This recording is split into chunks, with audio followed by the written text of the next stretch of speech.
Hello, and today I'm here reviewing The Silkworm by Robert Galbraith, aka J.K. Rowling, author of the Harry Potter series The Casual Vacancy, and The Cuckoo's Calling, and now The Silkworm. Okay, let me get to the stars. 5 out of 5. It was brilliant, amazing, fabulous, stunning is how I would describe it.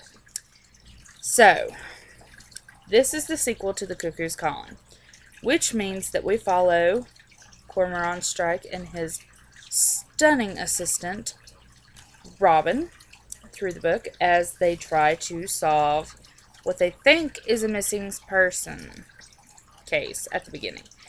And the further they get into it, the more they realize that no, it turns out to be a murder case.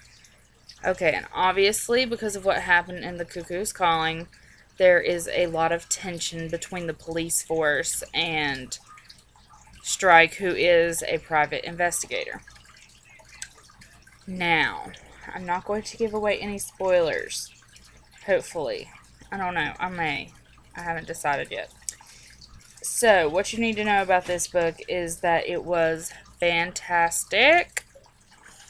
And I think when we read the Harry Potter series, there was a lot of mystery and suspense in it as well, which I think really set her up to write a book with a crime solver really well. Because in the Harry Potter series, like, we never knew if Snape was good or evil. And I think that these books, like, if you really look at it really deeply, I think that you really understand how much and how good she is at putting suspense and how you really don't know what's happening right away. Okay, I never, ever, ever guessed who was responsible for the murder in this book. I really didn't. I mean, maybe it should have been kind of obvious, but to me, it really wasn't. And, you know, now that I look back on it, J.K. Rowling, like, when we read the first Harry Potter book, it had Sirius Black's name in the first few pages, and then we didn't see him again until the third book. And in this one, we see that Doberman, and then we don't realize his significance until the end of the book. And that, to me, was shocking, his part that he played in this murder. And it was so sad as well.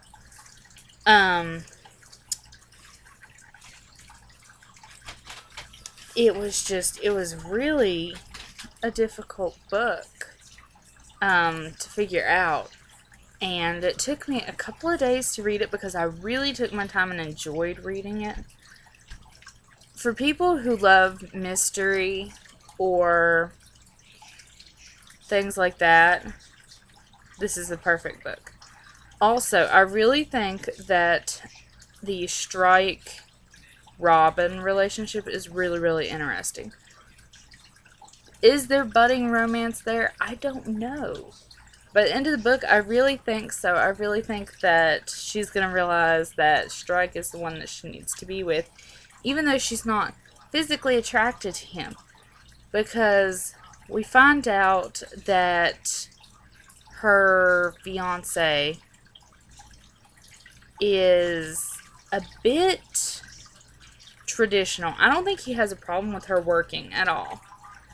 But I think that he's one of those men that at the end of the day, he wants his wife home to cook and to be a ornament on his arm. Whereas Strike, he's more live at the moment kind of person. And I think that Robin's a lot like that too. And there's so many similarities in their personalities that I think it's going to be really, really interesting to see if this turns into a wife-husband team.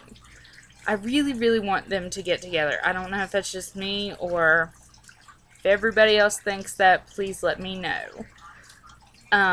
Also, I think it's really interesting how the book flowed after The Cuckoo's Calling and how we start to see a little bit of aftermath from him solving that crime.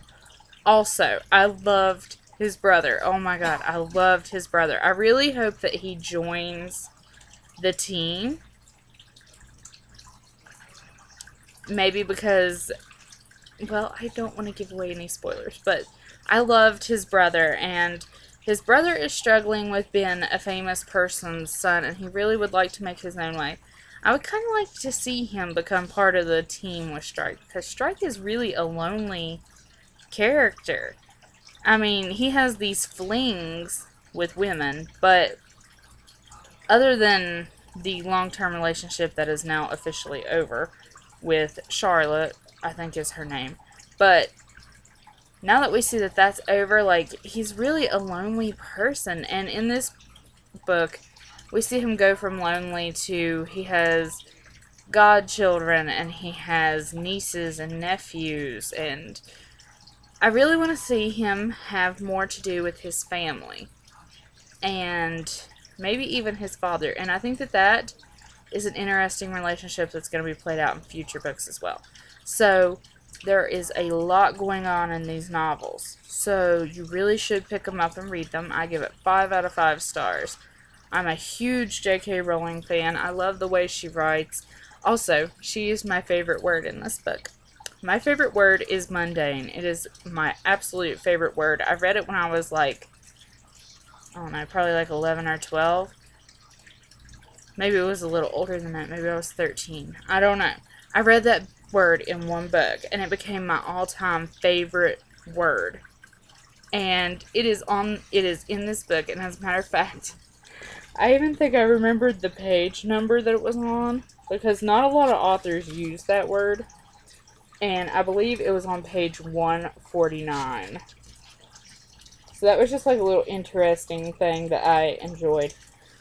I really liked how this book was set in the publishing world, because I think that a lot of people, even people who read books, they don't really understand what goes into making a book.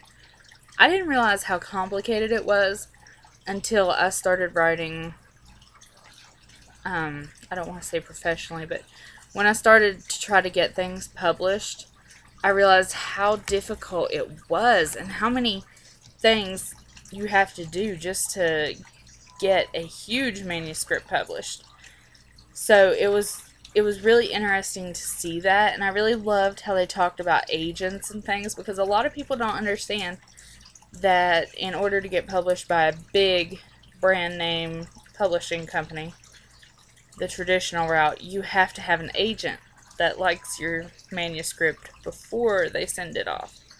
And I don't think that people understand that. So I thought that this was a very informative book, but it was very entertaining. So, like, comment, subscribe. If you've read The Silkworm, tell me what you thought. If you haven't, pick it up. If you haven't read The Cuckoo's Calling, pick it up. Because I know that some people, when they read The Casual Vacancy, they were expecting a lot. And I love The Casual Vacancy, actually, but I read, like, a lot, so things don't really bother me that bother other people. But people had a problem with The Casual Vacancy. A lot of people did, because it skips around and things like that. And I just want to, like, this series is very, very similar to the Harry Potter series in the way that it flows. And so, really give it a shot. And like I said, like, comment, and subscribe down below, and tell me what you thought. And my next review will be on, hopefully, Paper Towns by John Green.